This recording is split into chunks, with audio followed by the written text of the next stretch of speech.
I'm standing in the entry corridor of Patalpuri temple, which is situated here near Sangam in Prayagraj. And when we talk about this temple, so it has got mythological importance. In fact, this is the entry corridor, and they say that Lord Ram and Sita worshipped here when they were on their Vanvas. I have Goswami ji who will tell us more about the importance of this temple and in fact the name Patalpuri and why when we say that Lord Ram and Sita worshipped here, so who they worshipped and what is the importance. Goswami ji, आप हमें बताइए क्यों महत्व है इस मंदिर का, साथ ही जब हम भगवान राम और सीता की बात करते हैं तो किस तरह से किसकी पूजा यहाँ पर उन्होंने की थी। ये मंदिर 4 युग का है, सतयुग, त्रेता, द्वापर, कलयुग। सतयुग में हरि विष्णु बाल रूप में अक्षयवट के पत्ते पर शयन किया सृष्टि के समय, ऐसा मार्कंडेय जी ने मार्कंडेय पुराण में लिखा है। त्रेता में भगवान राम आए, जब उनको वनवास हुआ तो 3 दिन अक्षयवट के मूल जल में विश्राम किया, पूजन पाठ किया और अपने पिता राजा दशरथ जी का पहला पिंडदान का शुरुआत भगवान राम ने किया। तो आज पूरा समाज के लोग पिंडदान करते हैं। द्वापर में कृष्ण है, 5 पांडव और अज्ञातवास में, कलयुग में हम आप दर्शन करते हैं। तो ये 4 युग से जुड़ा हुआ है। इस मंदिर को प्रमाणित 644 में चीनी यात्री हुएनसांग वो आया था, अपने यात्रा वर्णन में लिखा कि मंदिर एक ऊंचे टीले पे है, देवांगन है, अक्षयवट का वृक्ष है, कामकूप कुआं है। ये सारी चीजें भी हम आपको दर्शन के दौरान दिखलाएंगे। ये महर्षि वेद व्यास है, 4 वेद को बनाया, महाभारत की रचना किया और आगे देखते। ये गुरु दुर्वासा जी है सामने, गुरु दुर्वासा जी ये 12 बजे तपस्या किया। देखिए एक फिंगर हाथ लगाएंगे तो गड़ेगा, इसको छू के देखिए। ये एक पसली जो है बनी हुई है, जैसे पतले दुबले दुर्वासा जी से वैसे दुर्वासा जी जी। वाल्मीकि हैं, वाल्मीकि मुनि ब्रह्म समाना, उल्टा नाम जपे जग जाना। पहली रामायण के रचयिता वाल्मीकि जी हैं। ये आपके सामने प्रयागराज जी हैं। सब तीर्थों का राजा प्रयागराज। कहते हैं कि भगवान प्रयाग की इकलौती मूर्ति यही है। हाँ, पूरे विश्व में आपको कहीं नहीं मिलेगा। प्रा माने प्रथम, याग माने यज्ञ। जिस स्थान में प्रथम यज्ञ किया गया उसका नाम प्रयाग रखा गया। ये तीर्थों के राजा बनाए गए हैं। सारे तीर्थ नश्वर हैं, प्रयाग का कभी नाश नहीं है क्योंकि तीर्थों के राजा। और इन्हीं के नाम पर इस जगह का नाम पड़ा। ये बाबा बैजनाथ है। ये छोटी छोटी मूर्तियों का चलन है। ब्रह्मा विष्णु महेश। ये जब समुद्र मंथन हुआ इसमें 14 रथ निकले समुद्र मंथन में। ये विष्णु भगवान है, ये शंकर और पार्वती है। ये प्राचीन कुआं है। ये कुआं देखिए, पहले ये कुआं खुला था तो लोग इसी कुएं में इस अक्षयवट से कूदकर जान देते थे मुक्ति और मोक्ष के लिए। तो बाद में चीनी यात्री इसका विरोध किया। उसके बाद जब अकबर बादशाह है उनके समय शासन काल में लोग कूदकर जान देते थे। आप हमें बता रहे हैं कि यहाँ कुआं होता था, लोग यहाँ जान देते थे ताकि मोक्ष मिले। हम मुक्ति और मोक्ष के लिए।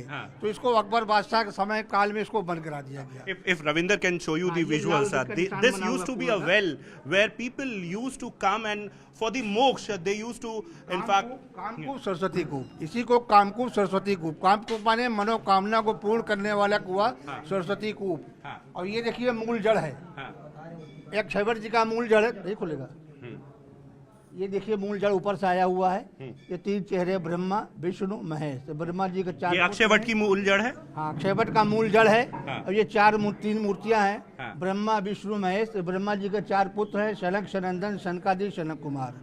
गया जी में जाएंगे 2 चरण का पूजा होता है, प्रयाग संपूर्ण 1 चरण का पूजा होता है। गोस्वामी जी हमें एक चीज और बताइए। हमसे बोला गया कि जो भी कोई कुंभ मेले में आता है वो यहाँ जरूर आता है और कहते हैं कि अधूरी है कुंभ यात्रा अगर आप पातालपुरी मंदिर पुराण में लिखा है कि यदि आप प्रयागराज में आइए, गंगा नहाइए, जब तक आप अक्षयवट का दर्शन नहीं करेंगे प्रयाग आने गंगा नहाने का कोई फल नहीं मिलता।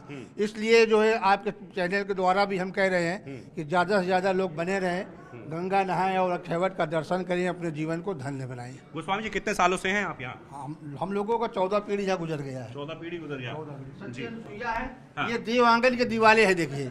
इसी के ऊपर से दीवार बना के अकबर बादशाह ने इसको ढक दिया था। अच्छा। एक नया नाम दिया पतालपुरी। अब इसको अक्षयवट पतालपुरी के नाम से जानते हैं। अक्षयवट मंदिर पुराना नाम है। अक्षयवट मंदिर पुराना नाम है, अकबर ने पातालपुरी इसका नाम रख दिया है। वरुण देव है जल के राजा, काली भैरव काली माँ के पुत्र जी, ललिता देवी।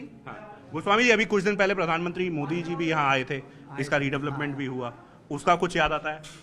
वो अक्षयवट का करके बाकी जगह तो ऐसे पीता काट गए हैं, हाँ। जगह जगह नहीं गए। माता सरस्वती हैं ये, जामुन, यमुना जी, ये गुरु गोरखनाथ जी, हाँ। ये गोरखनाथ जी। मुख्यमंत्री जी जब आते हैं जी। तो इनका दर्शन करते हैं, वो हाँ। उनके गुरु हैं। हाँ। योगी जी जब आते हैं तो यहाँ पर जरूर दर्शन करते हैं, क्योंकि गोरखपुर से भी हैं और उनके गुरु भी हैं। गुरु भी हैं, गुरु हाँ। गोरखनाथ, हाँ। गुरु दत्तात्रेय, हाँ।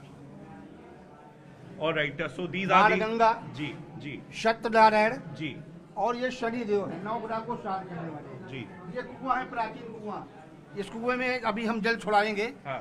तो ये इस माइक यहाँ करेंगे, हाँ। पूरी आवाज जाएगी, हाँ। और आपके चैनल के द्वारा लोग इसको दर्शन करेंगे कि कुएं के अंदर कैसे कितने वेग से जल जा रहा है। ये कुछ भाग खुला हुआ, बाकी तो अकबर बादशाह ने ढकवा दिया है, हाँ। लोगों की जान बचाने के लिए। All right, so there we have one hole, and the claim is that the well exists even today, because Akbar, in fact, tried to cover it using these stones, and there you see the claim is that this water is going directly into that well. I'm showing you these visuals. In fact, Ravinder will zoom a bit and will show you the visuals. The claim is that you can in fact hear the sound of water going into the well. Goswami ji, आप कह रहे हैं कि पानी की जो आवाज आ रही है ये वही कुएं में अंदर जा वही रही कुएं के अंदर जा रहा है। यही जल त्रिवेणी संगम में जाएगा। हाँ।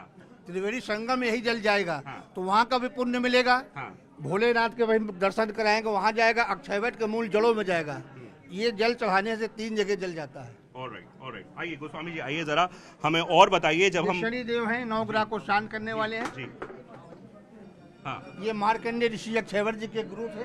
जी जी भूपदान, यहाँ if in fact if someone wants to donate and they want to keep their identity secret, then they can come and just drop their notes and the kind of thing that they want to donate. This is the place. Shoolpani Mahadev, ये शूलपाणी महादेव ब्रह्म पुराण में भी दिया हुआ है।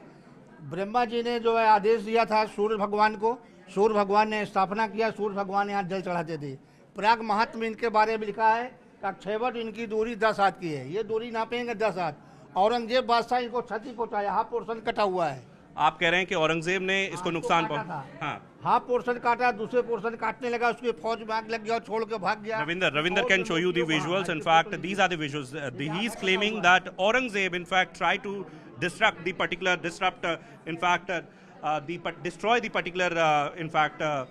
place, and the claim is that the total distance from this particular place to the Akshayvat is just 12 hands. माता पार्वती, ये कुएं का शेष भाग है, ये कुआं दिखला दी। तो ये जो हम लाइनिंग देख रहे हैं ये पूरा कुएं की, कुआं का शेष भाग, बहुत बड़ा कुआं था। हाँ। लोग पहले जब कुआं खुला हुआ था, हाँ। तो मंदिर के गर्भगृह के किनारे किनारे दर्शन करते थे। आज भी वही चीज है, किनारे के करते हैं, लेकिन कुआं को बंद कर दिया कुएं गया। को बंद कर दिया। कुएं वेणी माधो, शंख चक्र गदा पद्म गरुड़ पे सवार, हाँ। कुबेर भंडारी, हाँ। अग्निदेव, हाँ। एक बहुत प्राचीन मूर्ति का दर्शन आप दिखलाइए। हाँ। आदिनाथ पार्श्वनाथ, आइए इधर से आइए जी। ये आप कह रहे हैं कि ये प्राचीन मूर्तियां हैं। ये आपके सामने आदिनाथ पार्श्वनाथ है। एक्चुअली ये किला सम्राट अशोक का है। जब वो बौद्धि हो गया अशोक, तो यहाँ आके पूजन पाठ करते रहे। उस अधूरे काम को अकबर बादशाह ने पूरा कराया। So these are the things that in fact belongs to the history. जी। शंकर वचन, दूधनाथ महादेव, हाँ। बनवासी राम। त्रेता युग में भगवान राम का पहनावा देखिए, इस तरीके का पहनावा था। आज आपको इस तरीके का पहनावा नहीं मिलेगा। उस समय की प्राचीन मूर्तियां हैं। हाँ। उस समय का वो देखिए, बाल, कपड़ा, जनेऊ सब अलग अलग है। ठीक है। शेषनाग, लक्ष्मण जी का शेषा अवतार जी। एक पत्थर की बेलाग मूर्ति है। किस ढंग से इसको बनाया गया होगा, शुरुआत में उस समय ज्यादा कलाकारी भी नहीं थी, लेकिन एक पत्थर के स्टोन का बना हुआ है। और यहाँ इस मंदिर कहें कि यहाँ दर्शन जो है ये अंतिम दर्शन है। हाँ। इसके बाद यहाँ ये जमराज है, यमराज हैं ये, और यहाँ इसके बाद जो है मंदिर जो श्रद्धालु आते हैं वो यहाँ से बाहर निकल सकते हैं। So this is in fact the Patalpuri temple. When we say that you are coming to Mahakumbh, so they say that your journey is incomplete without visiting this temple. I have shown you multiple places, in fact, within the temple that have got historical importance, and I'm showing you the visuals. There you have hundreds of pilgrims, in fact, lined up here because they have come to be a part of Mahakumbh festival that has come after 12 years. and Vijay Ravinder is showing you these visuals. These are the exclusive visuals from Patalpuri temple here in Prayagraj that has got both historical and mythological importance.